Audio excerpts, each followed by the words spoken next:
Champera. Y Paco me pidió en la tradición mexicana de hacer una breve presentación de Ignacio.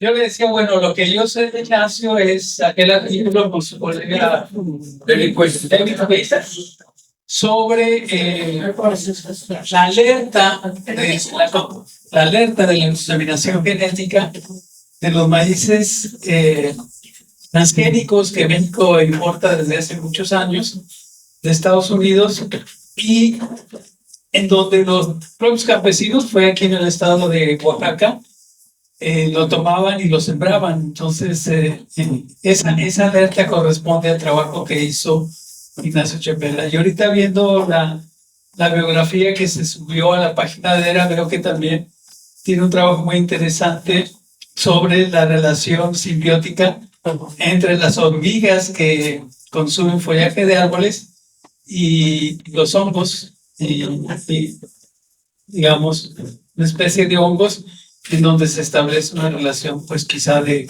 coevolución, no sé cómo llamarlo. Entonces, pues para nosotros es un gran placer tener a un investigador de gran relieve.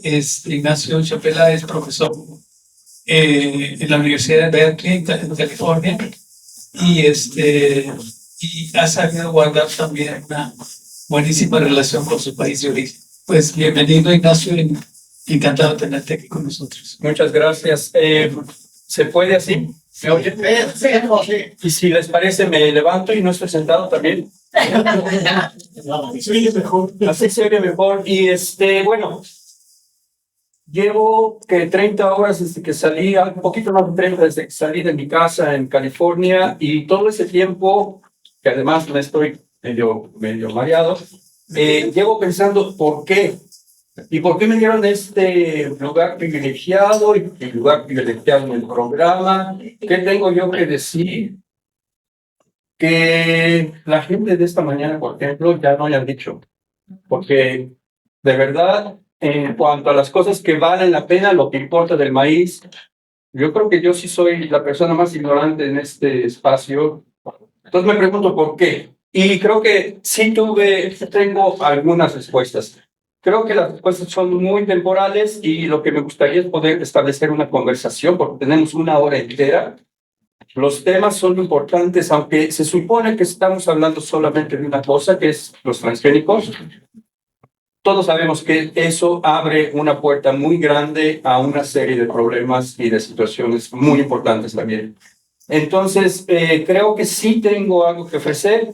En primer lugar, quiero ofrecerme como objeto antropológico para su estudio y cuestionamiento.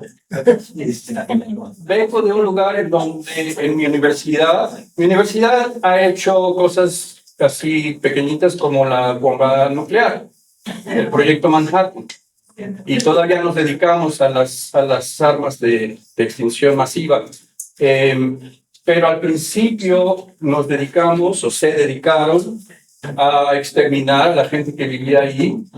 Y cuando ya quedaban poquitos, se jalaban algunos, los antropólogos, y los ponían en un museo. Hubieron varios personajes como Ishi, muy importantes, muy reconocidos en la antropología, y los sentaban en una silla y les pedían, a ver, enséñame cómo hacen una herramienta, o enséñame cómo hablas esto, o lo que sea, como un objeto antropológico. Me quiero presentar como un Ishi de la biotecnología y también del espacio que me tocó ocupar por mi edad, por muchas razones históricas.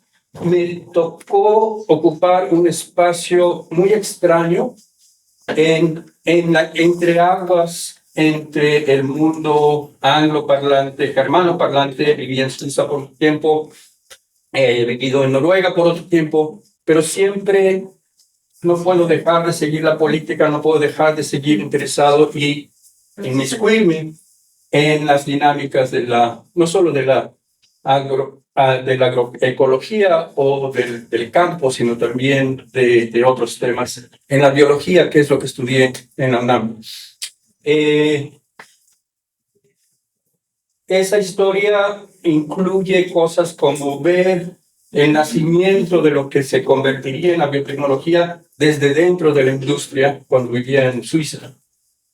Incluye también haber sido parte de la Academia Nacional de Ciencias en Estados Unidos en el momento en que necesitaban que los científicos palomearan la liberación de transgénicos al ambiente en 1996.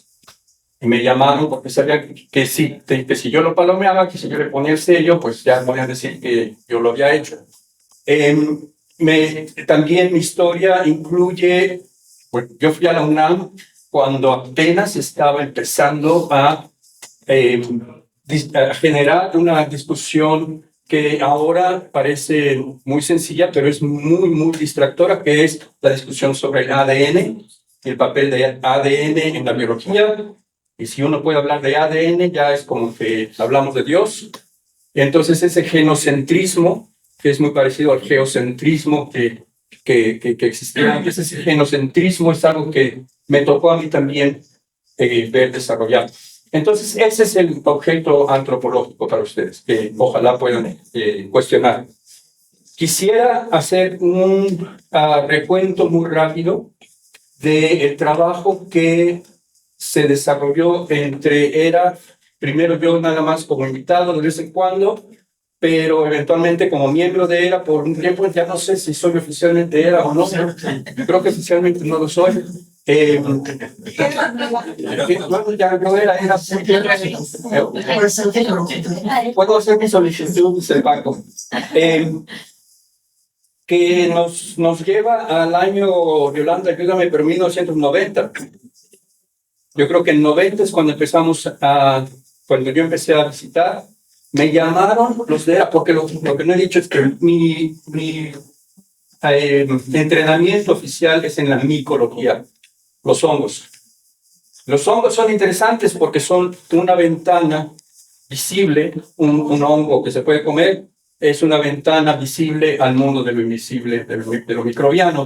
Entonces, la capacidad de tener técnicas y conceptos de la microbiología siempre se volvió interesante. Yo la primera vez que vine aquí y me encontré en una asamblea en Capulalpan, creo, yo vi y dije, ¿qué tengo que ofrecer a la gente que domesticó el maíz?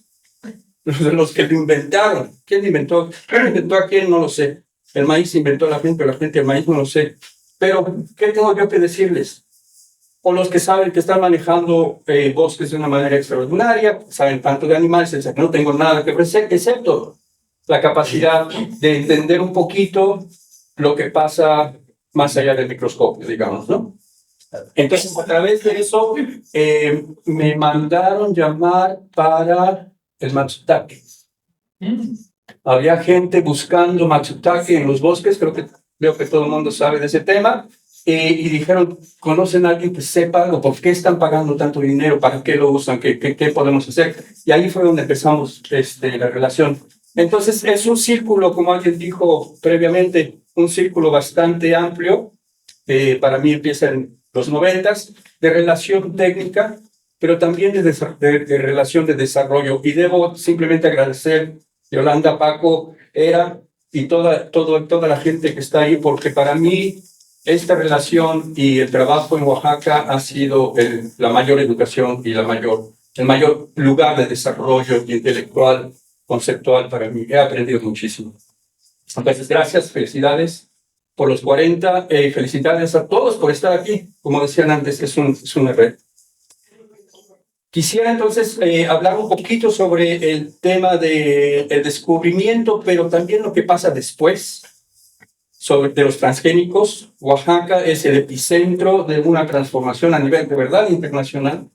A nosotros nos tocó casi por casualidad, no por casualidad, de hecho nos tocó simplemente por ser parte de esta red que son ustedes, ser los que pusieron el detonador para lo que fue una explosión que llegó hasta las Naciones Unidas, que llegó obviamente a Estados Unidos, Europa, por todos lados, la noción de la contaminación.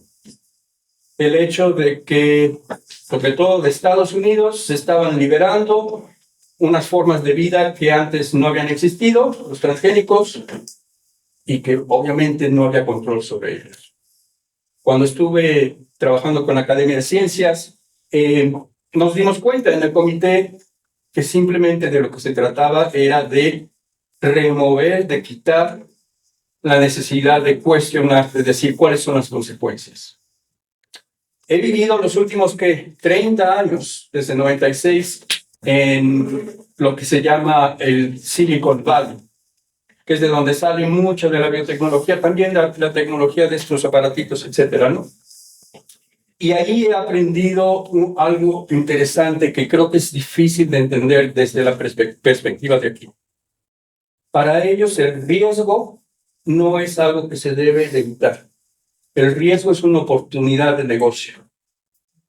Si yo causo un desastre a través de cualquier intervención tecnológica, estoy en la posición de ser al que van a llamar para resolver el desastre.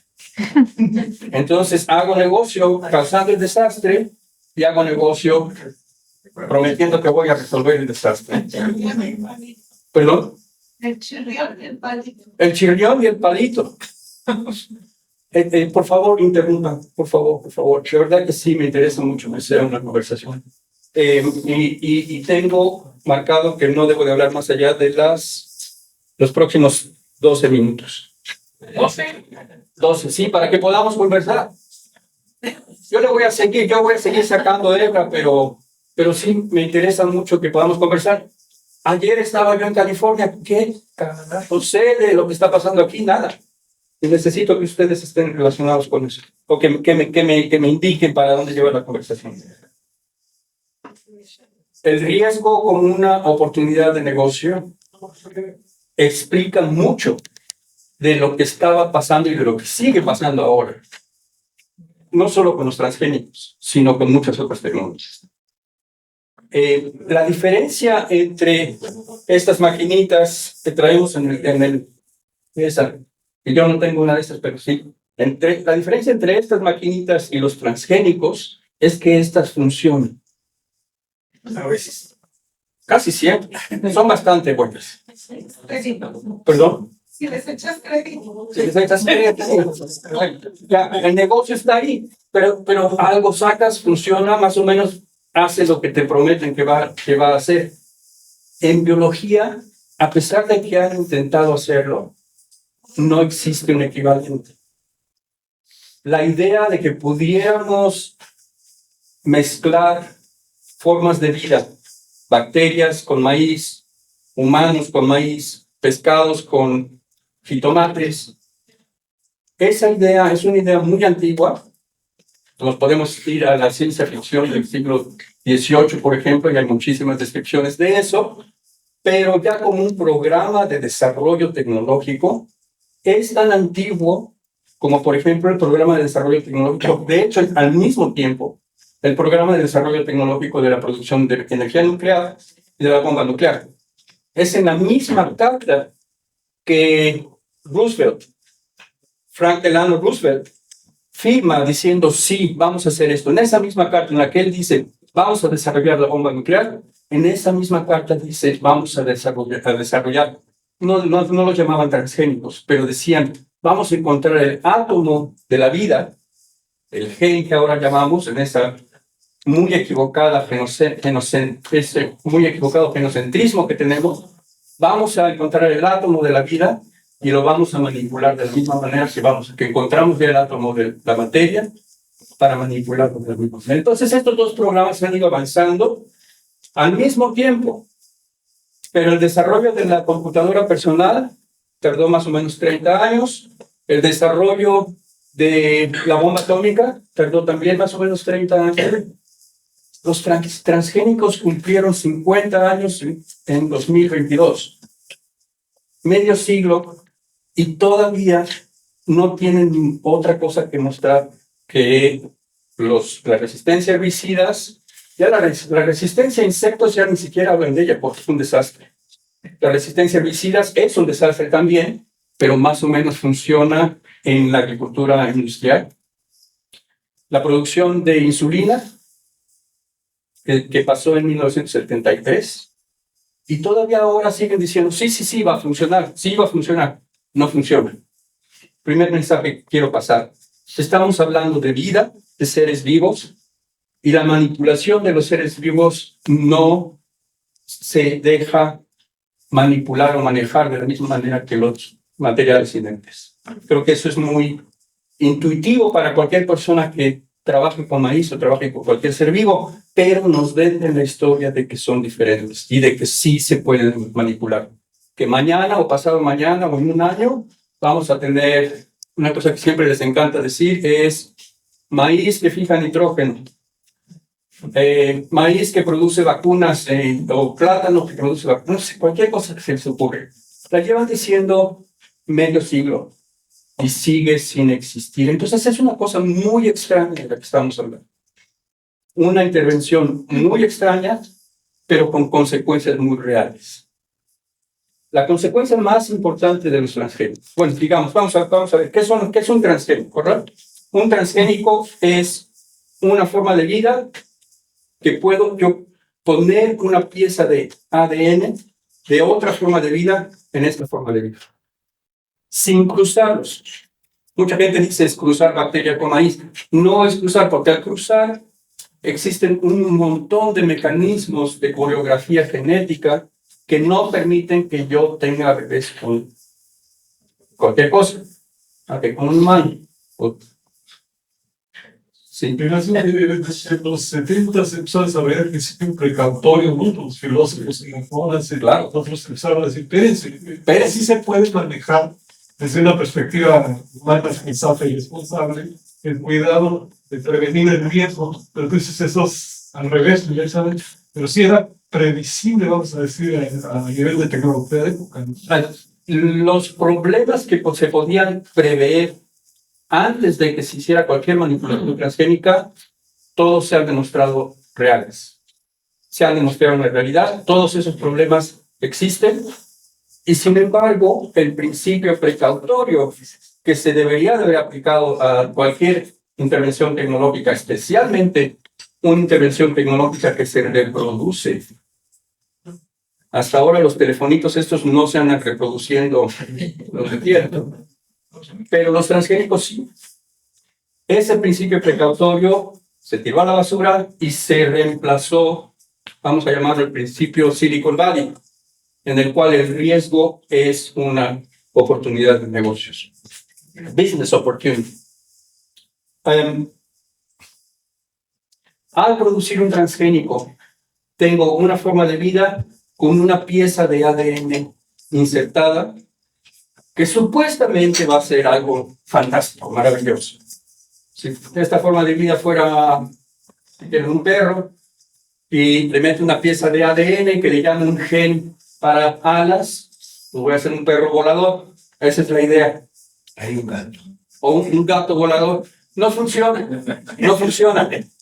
Siguen intentando cualquier cosa, lo que se les ocurre, pero no funciona. Hace una par de décadas a alguien se le ocurrió, y decía que ya tenía muchas plantas de maíz espermicida, Sí. que iba a producir la píldora anticonceptiva para el hombre, en los cornflakes. No existe, no funcionó, era otro sueño guajiro. Pero lo que sí hace, hace muchas cosas que no sabemos, y a eso es a donde quiero llevar la conversación. ¿Qué es lo que sabemos y qué es lo que no sabemos y por qué no lo sabemos? ¿Y quién puede saberlo? ¿Quién tiene la capacidad de saberlo? Sí, por favor. Entiendo que son como dos como los riesgos, ¿no? Bueno, en realidad tres. O cuatro, cinco, seis. O más, pero uno es justamente los probables riesgos que tuviera el ingerir directamente un producto transgénico por ser solamente transgénico. Pero, por ejemplo, estaba viendo hace poquito un documental que salió acerca de Roundup y su relación con los productos transgénicos. El herbicida Que se intenta Monsanto, Bayer. Obviamente, esas semillas fueron creadas para resistir al Roundup, al glifosato.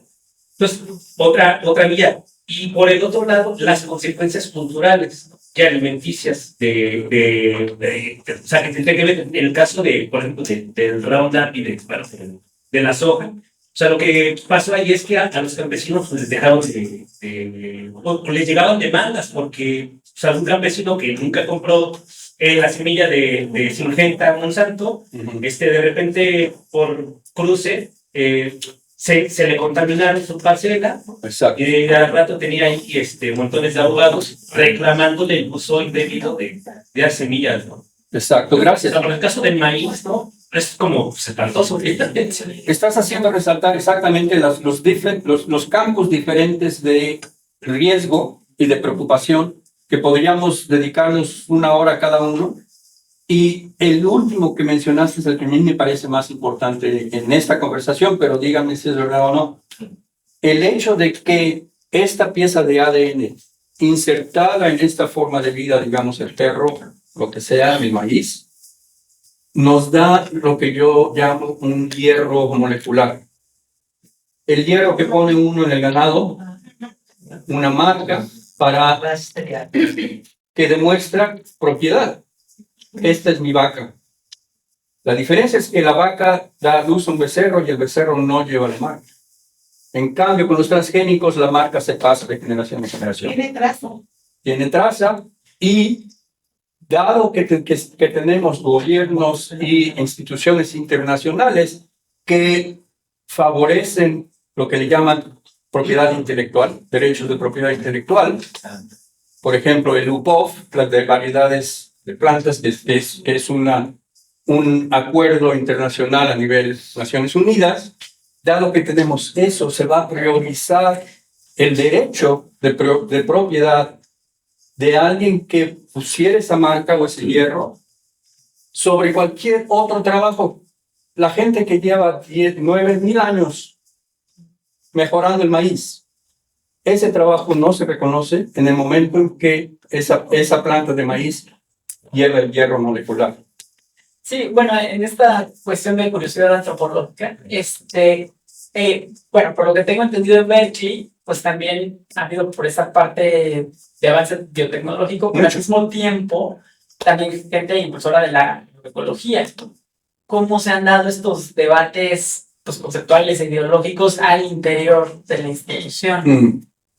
O sea, ¿cómo ha sido desde dentro? Déjame guardar esa pregunta porque veo otra mano allá y a lo mejor la puedo preguntar. Yo acá. Sí, déjame por allá, por favor. Sí, a ver si sacar un poco el tema. Miren, cuando uno hace el mejoramiento genético, es el que toma una planta A y una planta B y las polinizas se hacen de manera natural.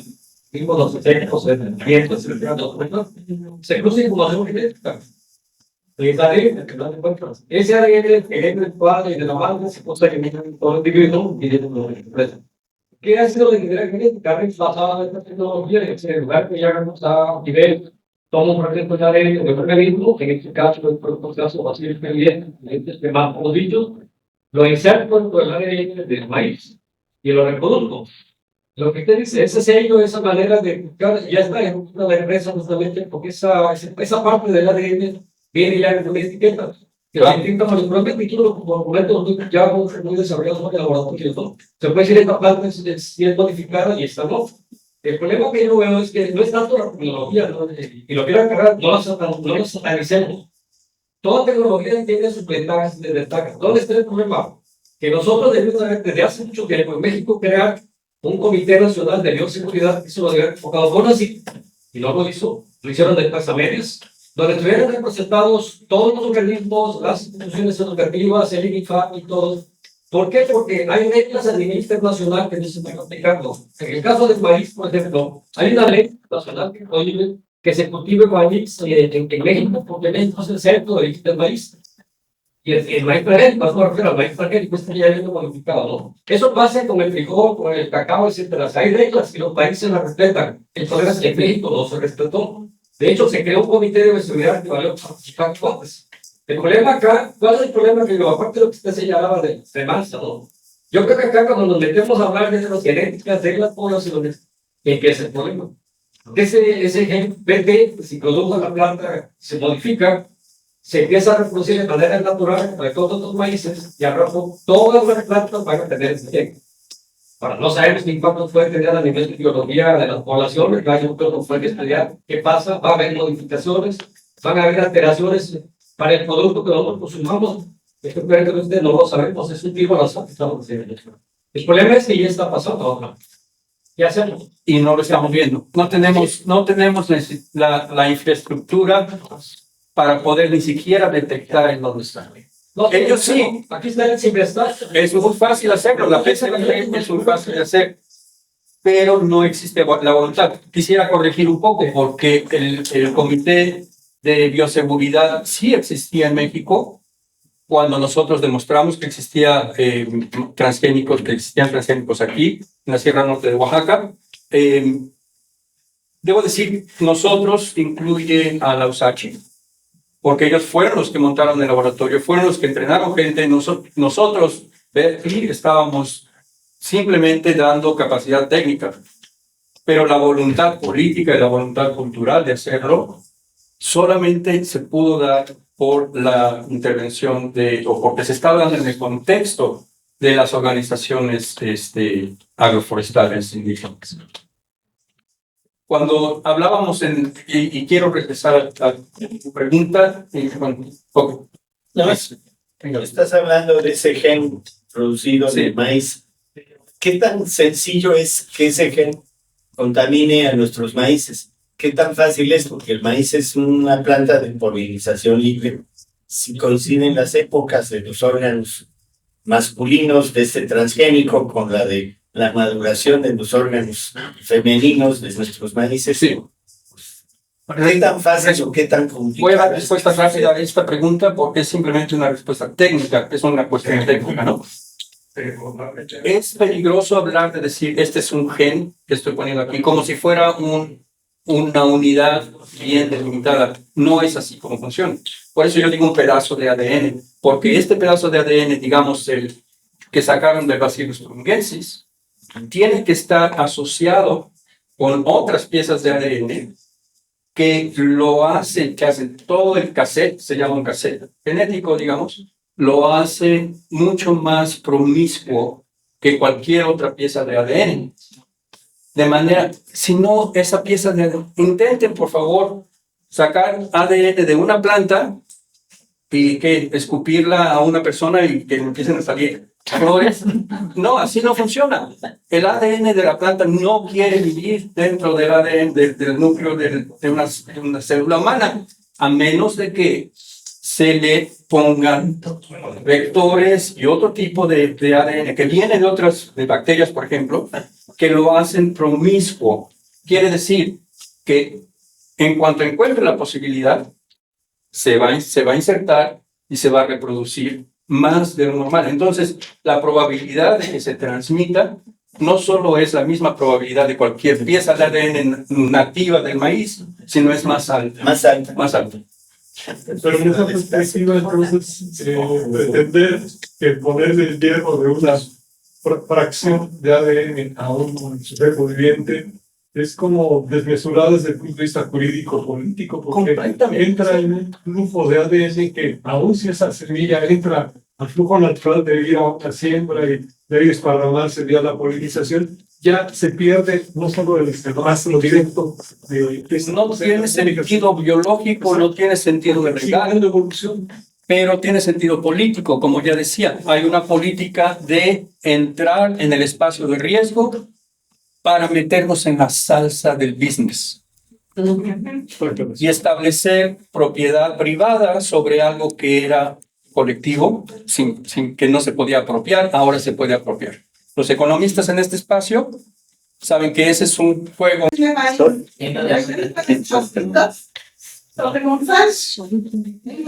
Hay tal cantidad de...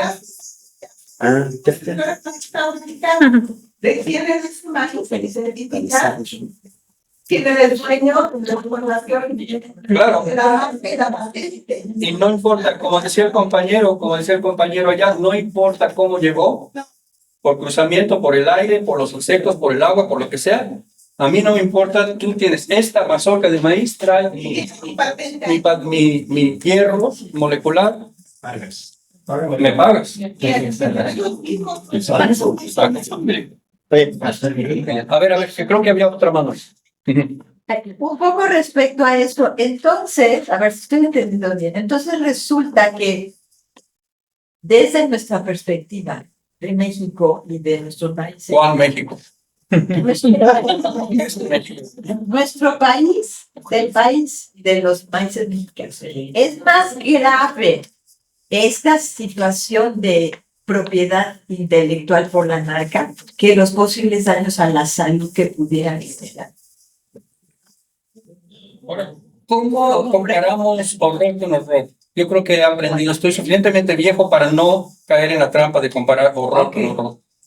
Entonces no se puede. Pero el horror de alguien queriendo establecer una propiedad intelectual, propiedad sobre un objeto que tiene una historia de miles de años, Y es que eso me parece millones de personas, perverso. es perverso Es perverso. y me parece muy terrible.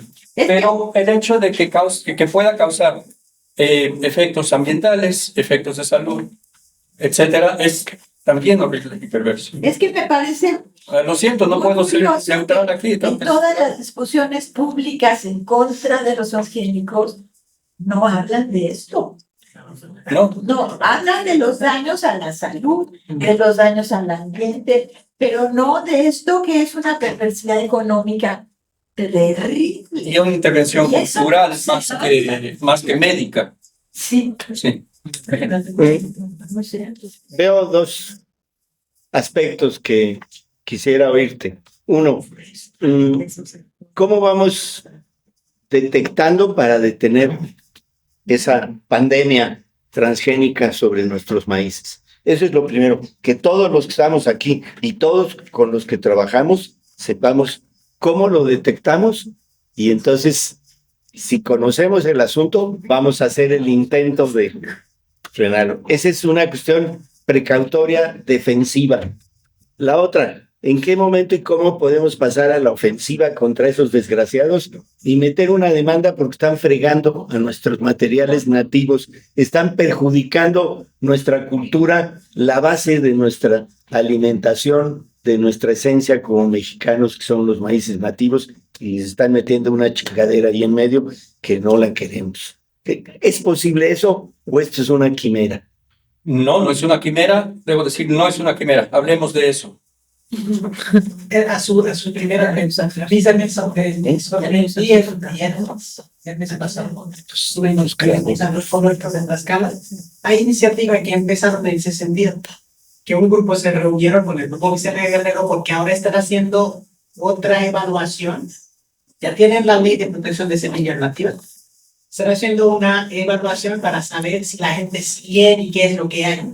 Y el grupo que se reunió, creo que vinieron de la UNAM, con una perspectiva similar, y me parece muy interesante comentarlo porque puede que le lleguen a ustedes también después. La idea era eso, hacer unos análisis, pero que requieren mucho. Y ellos llegaron como todo así, que esos campesinos nos van a recibir. Ahora que le vamos a decir que darles la sorpresa, ¿no?, de que puede haber cruces entre el Atlético y sus países. Entonces, eso es lo que plantea un grupo. Y al grupo lo vieron, ahí estaba Alicia, estaba Rogelio, y yo de metiche me metí ahí porque el tema es importante. Es importantísimo. Y estaban planteando esa primera pregunta sobre cómo lo identificamos. Entonces hicieron un plan estatal en función de la producción. Déjenme regresar a retomar lo que prometí que iba a hablar de la cuestión antropológica, porque es muy importante. De hecho, es muy importante. Quisieran hacer parecer que es difícil hacer la detección y el monitoreo. ¿Sí? Cuando nosotros lo estábamos haciendo como parte de ERA y como parte de la dinámica de aquí, era relativamente difícil, aunque lo hicimos en Xiacuí, una comunidad pequeñita donde simplemente adaptamos un espacio y lo hicimos. El artículo que David Huist y yo publicamos en Nature, que en esa época sobre todo era como la cúspide de las publicaciones científicas, etcétera, etcétera, tenía 6 muestras. 6 muestras, es todo. Es un artículo de realidad muy, muy simple, no es nada fantástico que yo sienta mucho orgullo técnico al respecto, para nada. Pero la dinámica de dentro de Berkeley y dentro de la comunidad científica fue el mayor problema por resolver. ¿Cómo lograr publicarlo en la revista Nature? Me podría pasar 2 horas es súper interesante, la política dentro de la ciencia que permite darle valor a una cosa tan simple como decir, en 6 muestras de maíz en Oaxaca encuentro esta pieza de ADN. En esa época era un poquito más complicado, pero ahora, como decía Paco, después de COVID, todo el mundo sabe lo que es una PCR. Y eso es todo lo que se necesita, una PCR. Sabemos cuál es la secuencia que hay que buscar. Tenemos lo que se llama un primer, tenemos las condiciones, se hace la reacción y sale un positivo con una bandita o de diferentes maneras. Es tan sencillo como hacer una muestra de COVID. Que me digan que es difícil, que me digan que no se puede hacer a nivel geográfico, que se pudiera mapear, que se pudieran establecer, aquí hay más, aquí hay menos, aquí había el año pasado o hace 5 años y ya lo han logrado limpiar por trabajo en los, ¿cómo le llaman? Los fondos de semilla o los bancos de semilla, que me parece una movida muy, muy importante no llamar los bancos. Todo ese conocimiento sería muy fácil de hacer si hubiera la voluntad política. Pero lo que se estableció, digamos, alrededor del año 2000, 2005, fue lo difícil que es simplemente decir, hey, quisiera saber si esta mazorca de maíz lleva esa pieza de ADN transgénico. Es muy difícil por razones políticas, no por razones técnicas. Entonces creo que la campaña que habría que dar es a nivel político. Es difícil porque a pesar de que se pasen ciertas reglas o incluso leyes a nivel local, nacional incluso, todo este tema está capturado, está secuestrado, digamos, por las reglas transnacionales e internacionales. Mencioné, por ejemplo, el UPOV, que es siniestro. Una cosa siniestra, que es el derecho de propiedad intelectual de los productores de variedades vegetales, supuestamente para promover que desarrollen nuevas variedades, pero los transgénicos se metieron ahí. Y México firmó la versión más reciente de UPOV, cuando hace 2 años, una cosa así. No, la 91 no se ha firmado. No se ha firmado todavía. No, está la 75, que es menos jodida. Un poquito menos, exacto. Entonces, está eso. Pero creo que lo que todo el mundo sabemos y que no tenemos que discutir mucho en este México que está aquí, porque creo que sí hay diferentes Méxicos en este tema. Sí. En este México que está aquí no tenemos que discutir mucho que bueno, si salimos todos del catolicismo de una manera u de otra, el pecado original, que es el Tratado de Libre Comercio. Entonces, donde se compara el valor de la maquiladora, como decíamos en la conversación el otro día, la maquiladora de autos para Norteamérica con el UPOV, o con dejar que los transgénicos entren en cantidades masivas. Eso es nuestra sospecha en aquella época, era que la contaminación se había dado ya por un buen tiempo a través de, ¿cómo se llama? De Conasupo. Conasupo estaba importando millones de toneladas de maíz. Ya en esa época, todo transgénico, 80% de lo que estaba importando era transgénico, porque dentro del tratado había una diferencia entre un grano y una semilla. Que le digan esto al campesino en México, que existe una diferencia entre el grano y semilla. El grano no se va a sembrar porque no es semilla. Es una locura. Pero es una locura cocinada por políticas y legalismos que no tienen ninguna relación con los aspectos técnicos y biológicos de lo que estamos hablando. Sí. Cuando lo dices de que con un PCR es suficiente, sí. Yo entiendo que estamos hablando de algo simple que ahorita lo hacemos Sí, y que no es muy caro. de acuerdo. Porque si yo voy a un laboratorio a que me hagan mi PCR para ver si tengo COVID o no, me cuesta 200 pesos, 250. El PCR. Al laboratorio le ha de costar 50 pesos. O menos. O menos, ¿verdad? Menos de una quinta. Así que no es algo caro que podríamos hacer. Es algo que, por ejemplo, nuestros bancos de semilla, y perdón por usar la primera persona del plural, porque no son míos, pero Fondos. nuestros fondos y nuestros bancos de semilla, deberíamos de analizar si no tenemos semillas con transgénicos en ellos. Sí. Nosotros Esa es una de las cosas que tendríamos que me hacer. acordaste de una parte de esta historia que hasta a mí se me olvida, pero que fue muy emocionante porque era como, me tocaron muchas historias así como de película, que me llevaran hasta la punta de un edificio vacío en el periférico sur. El director en aquella época, ¿cómo se llamaba? Un charro. No, aparte que le gustaba vestirse de charro. Y básicamente tratarme como los gángsters, ¿no? Ya sabemos dónde está tu hija, ya sabemos, a ver si ya te portas mejor, etcétera, etcétera. No, pero la que me recordaste ahorita, recuerdan otra vez. Que es tan barato que podríamos El PCR detectar en los fondos de semillas si están contaminados. Banco de semillas y algo periférico.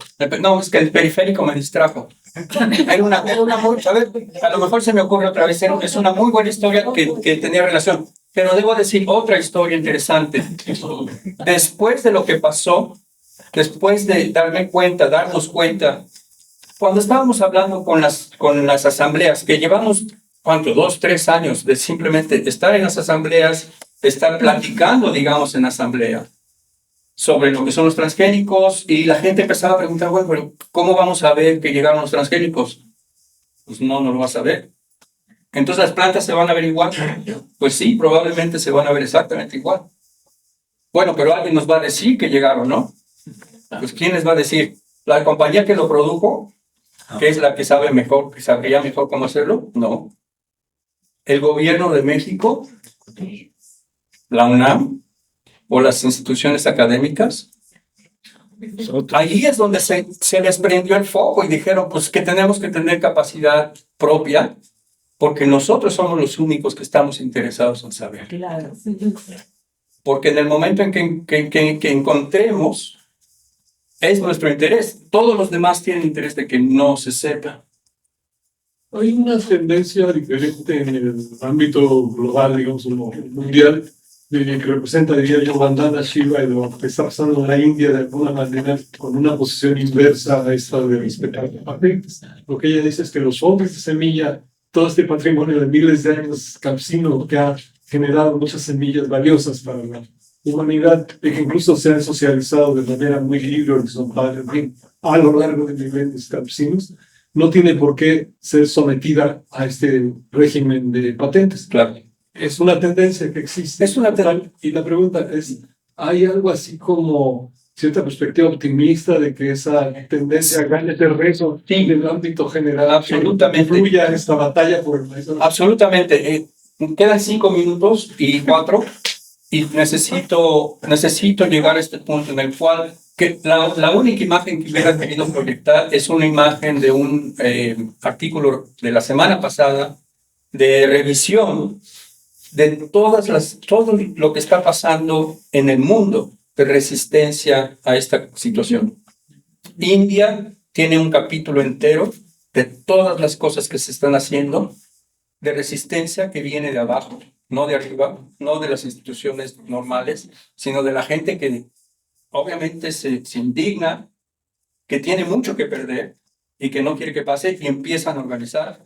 Está pasando en África, por muchos lados, pero especialmente en el oeste de África, en Sudáfrica. Está pasando en Latinoamérica, en muchos lados. Como les hubiera enseñado simplemente la lista de los sitios y las organizaciones y las situaciones en las cuales esto está encontrando una resistencia fuertísima, especialmente dado el hecho que había dicho ya antes, que lo que prometen no funciona. Si ustedes hubieran imaginado los daños que causa el celular, ¿qué causa daños? Algunas veces dicen son daños muy graves, etcétera, etcétera. Imagínense ustedes en la posición de resistencia contra el teléfono celular cuando se empezaba a establecer. Es tan funcional, es tan extraordinariamente bueno que había gente que estaba empujando en contra del celular. Y no pudieron, los barrieron, porque el celular funciona. En cambio, en la biotecnología, los transgénicos, especialmente en la agricultura, hubo un artículo muy importante de 1999, en julio, fue un artículo publicado por el Deutsche Bank, no por una institución académica, no por científicos biológicos, sino por la gente del Deutsche Bank, que era un artículo de, ¿cómo se dice?, de recomendación a los inversionistas del banco, diciéndoles, quién sabe si sean buenos, si sean malos, y lo que sea, lo que sabemos es que ahí no está el negocio. Échense para atrás. Y a partir del año 2000, los que saben algo del tema en biotecnología agrícola se han estado haciendo un ladito y metiendo su dinero en inteligencia artificial o lo que sea. La masa de dinero ha cambiado. En ese sentido, creo que hay mucha esperanza que simplemente se vuelva una chatarra de qué es lo que es y que la gente desde abajo le pueda dar una patada y la bote donde corresponde. No está tan fácil porque obviamente hay intereses muy construidos, no solo dentro del gobierno, no solo dentro de las compañías que hacen dinero, sino otra vez dentro del sistema académico que se reconoce como científico. Existe todo yo cuando doy clases les construyo a mis estudiantes un castillo de conceptos, de dogmas, el dogma central en biología, ¿no? Dogmas, conceptos que construyen una construcción muy compleja de la cual depende el privilegio y el prestigio de universidades enteras. No solo departamentos, sino facultades enteras. Entonces, salirnos de eso, incluso encontrar el lenguaje que usar. Por ejemplo, yo a mis estudiantes les trato de enseñar cómo dejar de usar la palabra gen, porque les voy a decir, la palabra gen no significa nada. Búsquenle, traten y van a ver que no encuentran. Cómo lavar el lenguaje incluso, lavar nuestra cultura que ha sido otra vez secuestrada, capturada por un concepto que tenía interés económico, político, cultural y se quedó atrasado, pero atorado. El problema es que los transgénicos son reales y se reproducen. Entonces, no pueden producir lo que ellos dicen que van a producir, pero sí liberan al ambiente formas de vida que se reproducen con consecuencias que ni siquiera podemos sospechar. Quiero decir, una última forma de detección es uno que también las comunidades indígenas aquí, y ya lo que estamos celebrando estuvo involucrado porque era obvio para nosotros que este era el problema. Yo haciendo más PCRs desde mi laboratorio en Berkeley, que de hecho me llegaban montones de muestras, por favor, dígame si tengo transgénicos o no. Y yo no tenía esa capacidad, la quería tener, de volverme en el laboratorio mundial de PCR para transgénicos. Entonces simplemente no movimos por ahí, pero lo que sí dijimos es, la única manera que podría ser más interesante sería si los fondos de semillas, las comunidades que están relacionadas con esos fondos de semillas, las comunidades que quieren saber si su milpa nada más, unas pocas milpas ahí, están contaminadas, si tuvieran la tecnología, la capacidad técnica de detectarlos. Sí, madre. ¿Perdón? Que sería muy bueno eso. Sí, claro. Es un gran paso. Sí, y entonces logramos desarrollar y demostramos en un evento que a mí me parece una cúspide de nuestro trabajo, al pie de las cuevas de Guilana Kids, para acá al sur, en donde no había electricidad, no había... Desarrollamos un método que no necesita refrigeración, no necesita, ¿qué más? Electricidad, ni centrifugación, ni nada. Teníamos ni microscopios, una fogata con un caldero, y ahí hicimos una detección exitosa. Entonces, la tecnología existe.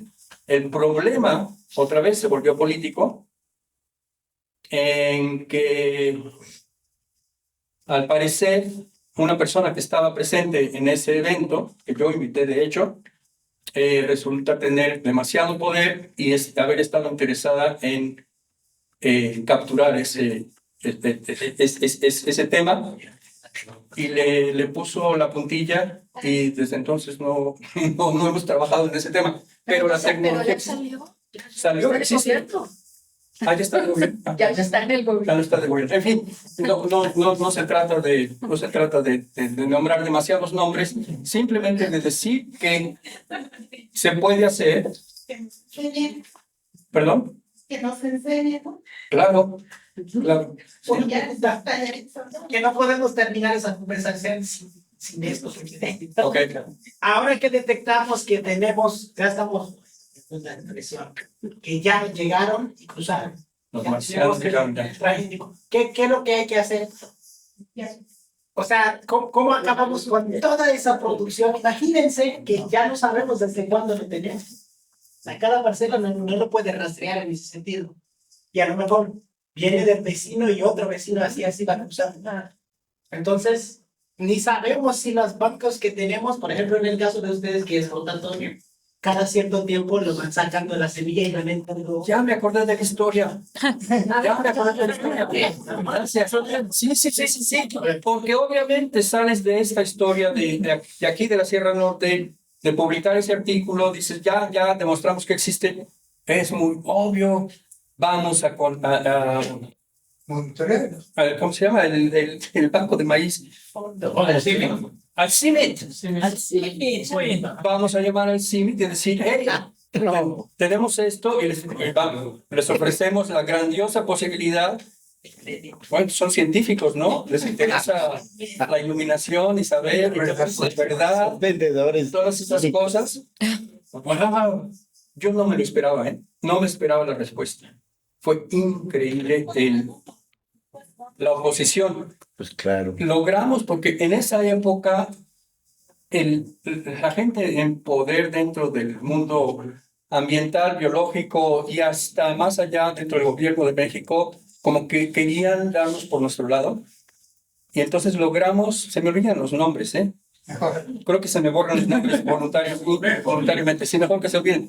Una persona de alto nivel, no me acuerdo si era Sarucán o alguna persona así, escribió directamente al director de CIMIT y dijo, déjenos entrar, queremos saber. Y nos presentamos, David Quist y yo, nos gritaron, nos acusaron, nos dijeron, si te atreves a volver a poner pie aquí, no sé cuánto, sabemos quién eres, sabemos que tienes una agenda y que estás diciendo mentiras, etcétera, etcétera, etcétera. No. Lo interesante es que antes de eso, David Quist había estado en CIMIT y había tomado muestras de diferentes colectas dentro de CIMIT, pero también se había ido a Fort Knox, en Estados Unidos, donde tienen una copia, tienen copia de supuestamente las mismas, en Colorado, de las mismas semillas. La diferencia es que en CIMIT las reproducen aquí y allá no las habían reproducido. Entonces teníamos un punto de comparación entre las verdaderamente antiguas y las antiguas pero reproducidas en el Batán y no sé en qué otros campos experimentales. Las que se habían reproducido en México estaban contaminadas, las que estaban en Fort Knox no estaban. Pero eso nunca se ha publicado porque nos hicieron la vida imposible también. Buena historia, ¿no? Nada más, fíjate que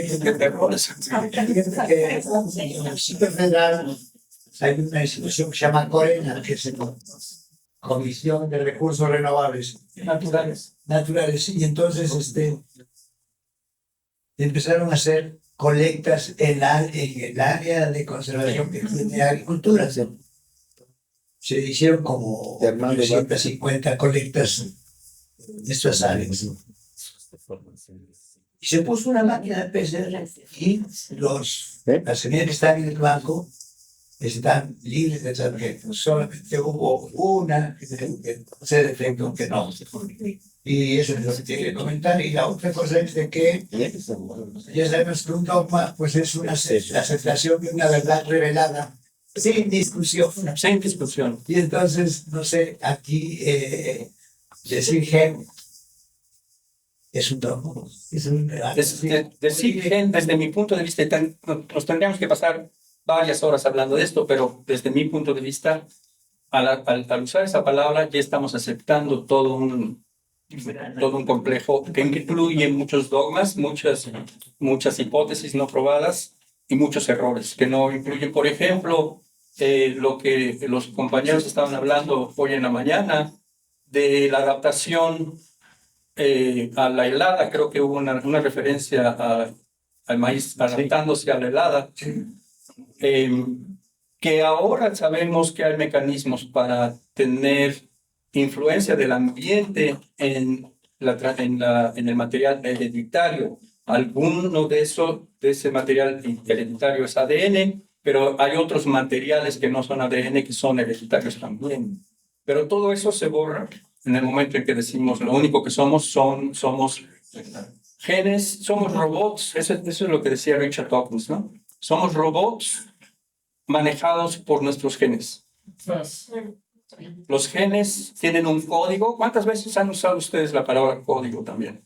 Los genes llevan el código para cómo se van a construir, cómo van a pensar, cómo se sienten. Todo está escrito en un código sagrado, programación como computadoras. Algún dios sagrado creo que fue el que escribió el programa y lo puso en nuestros genes, etcétera, etcétera, etcétera. ¿Te das cuenta? Es todo un castillo de conceptos. Falta su pregunta. ¿Cuál es tu pregunta? No me dejaron terminar.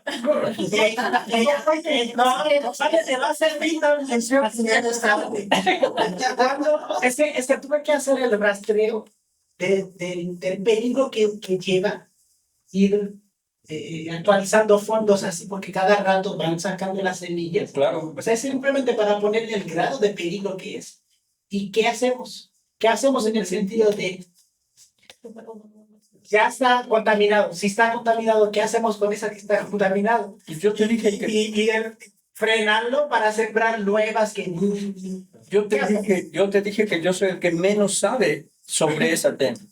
La gente que se sentó, por alguna razón se decidió sentarse allá atrás, son los que tienen el conocimiento, la capacidad técnica y el espacio, el suelo, el agua, para decidir cómo va a ser el maíz en 10 años, en 50 años.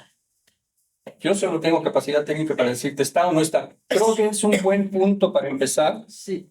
Poder ver. Sí. Claro. En poder ver, creo que yo sí tengo algo que decir. Pero en cómo vas a mover la población de maíz en cualquier lugar, en Tlaxcala o no sé en dónde, la Malinche, esos lugares que yo no conozco, pues ahí está la tecnología y el conocimiento. También es importante que, por ejemplo, en el caso de abrir este tema, sobre todo en el contexto de lo científico, yo creo que hay como una tendencia filosófica, se me hace, a pensar que la ciencia es inocua, o sea, que no es apolítica. Y a lo mejor el hecho físico probablemente lo es, pero el interés de crear y de hacer ciencia siempre responde a interés, finalmente, ¿no? O sea, puede ser el interés genuino de un científico, de acá saber de que cuál es más dinero cada mes. El maíz genético de la sierra tal. Sí, o sea, pero también están otros intereses de los cuales no sabemos, y yo creo que hay o más bien creo que es muy evidente que hay una tendencia a pensar que la ciencia es así como inocua, no pasa nada, hay que investigarlo, sí, porque pues, es lo que tenemos que hacer, como avance de la humanidad, etcétera. Pero teniendo tanta evidencia sobre la mesa, creo que sería muy conveniente, o sea, poder como presentarla, difundirla y rebatir algunas de estas preconcepciones que hay entre ese sector académico, ¿no? Sí. No solo sobre el sector académico, es decir, muchos jóvenes están, si no pensando volverse científicos, sí con una, o sea, como ya no hay un asidero hacia la religión, hacia otros modelos de poder expresarse y de hacer de las cosmovisiones que antes teníamos, y la ciencia es un refugio, tal cual. Entonces muchos chavos están como corriendo por ese camino, dejemos que la ciencia fluya, al final vamos a poder retomar de ahí lo que nos haga falta, y no. O sea, también ese es como otro peligro que me parece. En la segunda hora de esta presentación, que ya vamos 15 minutos más allá, deberíamos, yo pienso que podríamos haber llevado la conversación a decir, en primer lugar, ¿qué es ciencia? Que estamos, yo creo que hablando de cosas muy diferentes. Y en segundo lugar, ciencia de quién, para quién, por quién, en qué contexto social, económico, político. ¿Qué es lo que mucha gente dice? No. Yo no tengo contexto social, político, económico, yo solo estoy haciendo ciencia. ¿Qué es lo que estás diciendo? Me lavo. Obviamente eso es una falacia. Eso no existe, pero podríamos redefinir la ciencia muy fácil, son 4 palabras. Buenas tardes a todos. Bueno, yo creo que un tipo de problema, que en realidad es un problema que vivimos todos, es que queremos consumir, ¿verdad? Y en realidad parte del problema es que muchos de los consumidores, porque todos somos consumidores, todos consumimos de alguna manera diferentes tipos de productos, no exigimos calidad. Entonces creo que también es la responsabilidad y ir haciendo que las personas, en este caso todos nosotros, ¿verdad?, tengamos mayor conciencia y podamos exigir este tipo de productos que sean inocuos y que al menos, ¿verdad?, tiene toda la razón usted que hay una cuestión política inmersa en todo esto, pero el hecho de que la sociedad civil también se organice, exija, ¿verdad?, parte de sus derechos de poder consumir productos libres de transgénicos, debemos hacerlo valer. De otra parte es, creo que cuando se genera este tipo de movimientos, ¿verdad?, hay que generar alianzas. Entonces, como bien dicen, hay científicos que hacen ciencia por hacer ciencia. Sin embargo, hay necesidad de juntar varias partes. Esto no es un problema de una sola parte y que se tenga que resolver de esta manera, es multidimensional. Entonces, lo importante de esto es detectar el problema, pero también detectar quiénes de esos científicos, porque al fin y al cabo, cuando nosotros hacemos ciencia, utilizamos herramientas, generamos estrategias, ¿verdad? Es hacia dónde se conduce toda esa ciencia y hacia qué punto importante de resolución de problemas queremos llegar. Obviamente, la ciencia nos permite, y usted es una muestra de ello, ¿verdad?, mostrar herramientas que nos vislumbran ciertos caminos, ¿verdad? Sin embargo, eso no es todo. Si no estamos de la mano de los productores, si no estamos de la mano de los consumidores, si no estamos de cierta manera en concordancia con otros actores dentro de estas cadenas de valor, ¿verdad?, pues es difícil resolverlo. Creo que es un llamado también a juntar ideales, pero también a juntar fortalezas de cada uno de los gremios, tanto productores, ONGs, universidades, científicos, fundaciones, ¿verdad?, hacia la resolución de un problema tan grave que es este. Porque al fin y al cabo, cada uno de estos efectos, porque no se ha hablado también, bueno, usted es un conocedor del tema, de cómo este tipo de organismos también está afectando a otros componentes de los sistemas en los que estamos conviviendo, ¿verdad? Entonces, no es solo el maíz que consumimos, sino los insectos, los animales, las arbences que están alrededor de todo este tipo de sistemas que de una u otra manera se están viendo afectados por la introducción de material genético de esta manera. Entonces, los microbios también. Exactamente, o sea, no es solo uno, o sea, no es solo el maíz, no todo lo que está inmerso, Usted lo sabe, si le pongo un componente clave dentro del sistema, estoy generando cambios alrededor. Entonces, cuando hablamos de agroecología, es muy importante también ver las interrelaciones que se dan en cada uno de estos componentes, ¿verdad? Que de una u otra manera no solo afecta al maíz, no solo afecta al consumidor, sino todo lo que está en torno. Entonces, creo que sí es importante generar esas alianzas, buscar, de cierta manera, generar, y la verdad agradezco muchísimo estos espacios, porque nos permiten, al menos en parte de academia, tener mayor idea de qué está pasando en otros contextos, pero también poner la mano y decir, yo quiero aportar y puedo hacerlo en diferentes contextos, ¿verdad? Entonces, creo que ahí podemos ser aliados, ¿verdad? Los que tenemos esa misma línea de pensamiento. Gracias. Gracias. Yo quería, al respecto de las pláticas, de las presentaciones anteriores y sobre todo cuando los colegas estaban hablando del precio del maíz, no está tan relacionado con esto, y a pesar de que sí está, pero lo quería decir, no estamos incluyendo a la gente que está cruzando esa frontera tan extraña, que es la frontera entre México y Estados Unidos. Y les quería decir a los que están hablando sobre el precio del maíz, que yo, como una vez al mes, porque es demasiado caro, pero como una vez al mes compro tortillas buenísimas. Yo siempre digo que son las mejores tortillas al norte de Oaxaca, porque lo que la gente come en el DF o en la Ciudad de México es nada. $8 la docena. Wow. Por favor, hay que conectar. Sí, $8 la docena. Muy buenas. Sobre la propaganda de están haciendo Monsanto, por ejemplo, y estos agentes, conocemos agentes que son empleados de la universidad, maestros de la universidad, y que también son empleados de Monsanto. Entonces, cuando llegan a presentar, dicen, a ver, ¿quién comió cornflakes hoy en la mañana? No, pues muchos se sienten mal. No, comieron transgénicos. Hacen un mal. Así se presentan, ¿no? Hasta que una compañera se levantó y dijo, en otras ocasiones dijo, ¿usted es científico o es vendedor? ¿Es científico o es vendedor de productos transgénicos? No. Les quiero agradecer la atención. Creo que ya vamos a tener que acabar. Parece que hay una intervención. Doctor, dígame. Ya no me llevo mi maíz para Guerrero, de que Oaxaca, aquí lo dejo.